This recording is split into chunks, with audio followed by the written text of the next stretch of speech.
هذه الجماعة جماعة التبليغ جماعة أسست في منتصف القرن الرابع عشر، ومؤسسها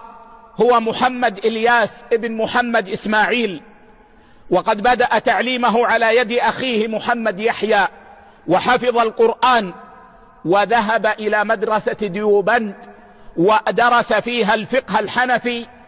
وأخذ البيعة الصوفية،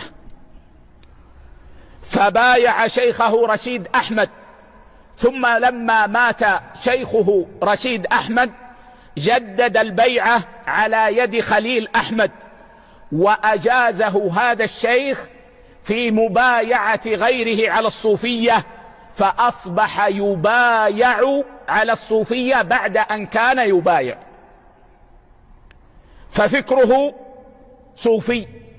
وعمله صوفي، وكان معروفا بالمرابطة عند القبور والمجاورة للقبور، فهو في عقيدته ونشأته وعبادته على منهج الديوبنديين،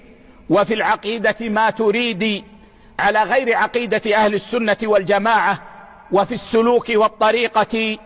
هو صوفي، وكان أمير جماعة التبليغ. ثم استخلف ابنه محمد على إمارة التبليغ، وكان محمد أيضا على طريقة والده. نتكلم عن هذا لنبين أن فكرة الجماعة تقوم على الفكر الصوفي وتدور على الفكر الصوفي،